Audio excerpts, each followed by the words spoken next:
John and Cher, spelled Chare, but pronounced like the singer Cher, moved into a rental house in the fall of 1983 in the outskirts of Grand Junction, Colorado. It was the last house on the end of a long, winding dead-end road that had a homemade sign you would see shortly after turning onto the road, which noted that the road was a dead end with no place to turn around. John worked in construction, and Cher had a psychic reading thing going, which was more successful than one would have thought, considering how most psychics are viewed as fakes. Apparently, Cher had something going for her that made her more believable than others. They left everything when John's parents were suddenly killed in a helicopter crash. John inherited a lot of money, which allowed for the couple to go on a retreat. John wanted some time to come to terms with the loss of his parents. Cher felt like she didn't have anything she was involved in which was more important than her husband's mental health. If he needed to get away from the rat race and hide out in the high country of Colorado, she was up for it. So they moved into a very humble house which had a well that allowed them to have running water most of the time. There were times when it got so cold that the lines would freeze up despite having them lined with heated design which had been made to keep the water flowing.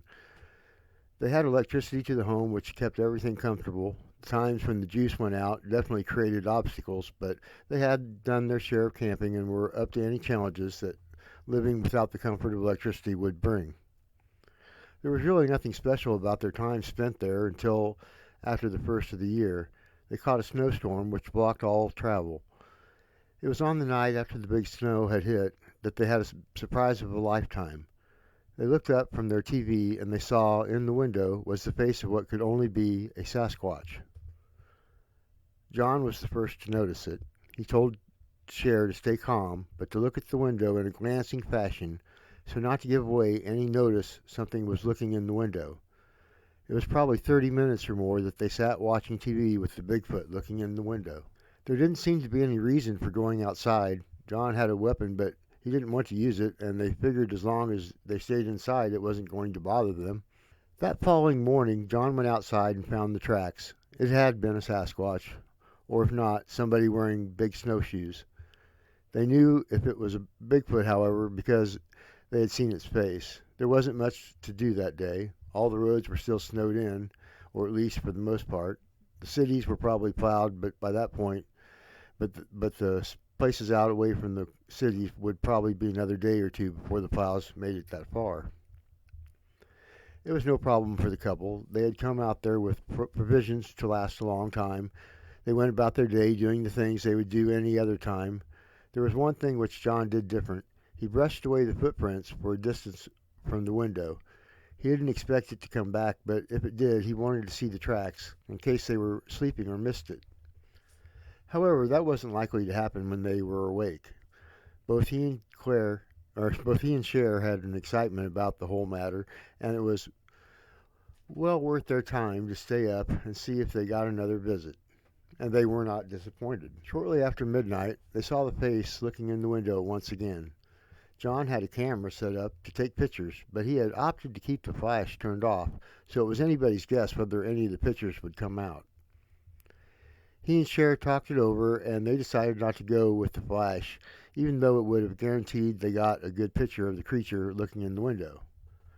The problem was they were worried how the creature might react if it had a flash bulb go off in its face. Naturally, they thought they were going to all of this effort for no reason.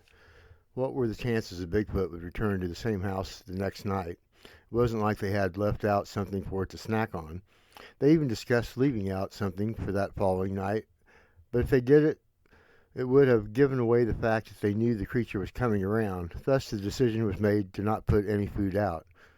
They had heard how Bigfoot has a strong odor which is extremely unpleasant to humans, but they hadn't noticed any odors when it had come around. It could have been because it was outside and they were inside, but John said they always knew when a skunk was around, so he was surprised that they never noticed any odor, even the second night when it came. The face was visible through the window at almost exactly the same time as the night previous. John, upon noticing the face looking in, scooted closer to Cher because that was where he could reach the string which, when pulled, would take the pictures. He wanted for the TV to show a really bright picture, and he waited for the TV to show a really bright picture, and pulled the string. John then got back up and set the camera up against so it would again take a picture when he pulled the string. As long as the creature didn't get a flash going off in its face, and the two humans didn't look directly at it, there was another chance to get another picture. They actually had several opportunities to take pictures. That night, the creature stayed longer, which allowed John to get up and fumble with the camera several times. Each time it was set up to again take a picture when he pulled on a string. The real question was, would the creature's face show up in the pictures that they took? Things were not like they are nowadays back then. You couldn't just plug your camera into a computer to see what was on the film. There did exist a camera which kicked out photos that after a few minutes would develop, which was called the Kodak one-step, but that was not the kind of camera these folks had set up. The camera they were using required the film to be developed, so they wouldn't know what they had on the film until the roll had been developed.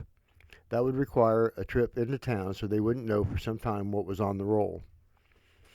The next night they had an idea. They set up the camera with a light that was shining on the window. They tried to set it up so it would not look obvious what they were trying to accomplish. There was a lot of worry that the glare of the light would block out the face which was looking in, but they had already tried things not using a flash bulb and not using a light. This was the next logical approach to trying to get its picture while not letting it know they were taking photos. The next night they were disappointed, however. They never saw its face looking in the window. John checked outside the window to see if there were any tracks the next morning, and was surprised to see the Bigfoot had been there, but had chose to not get close to the window. The tracks said it had walked up within a few feet of the window, but then had turned and walked away. John tried to follow the tracks, but lost them not too far from the house. There were lots of places which there were nothing but rock, and the creature had been able to lose him on the rocks. He knew which direction it was headed, but couldn't pick up the tracks again when he lost them on the rocks. It was quite a mystery because he felt like he had covered the entire area. How the Bigfoot had left no tracks after leaving the rocky area was beyond his ability to figure. John returned home disappointed he wasn't able to get better information about the creature. They set up the camera again for the next night, and this time they decided to go with a flash. John made sure he had his weapon loaded and there handy in case things went really bad after the flash. They waited most of the night for the opportunity to get a photo, but the face never appeared again in the window. There were times much further in the future from the time when they saw the face looking in their window, when they thought it might be back. However, they never again saw the face, nor any tracks left by it. The following summer they lost a dog and 2 cats, which was suspect, but again, they never saw any proof it was the Sasquatch. That said, what else was it that could have taken the animals? They were a fair distance in elevation. Of course, it was possible the pets were lost to mountain lions, or even bears. They will never know for certain. Thanks for visiting. Please like and subscribe. It is appreciated. Godspeed to all.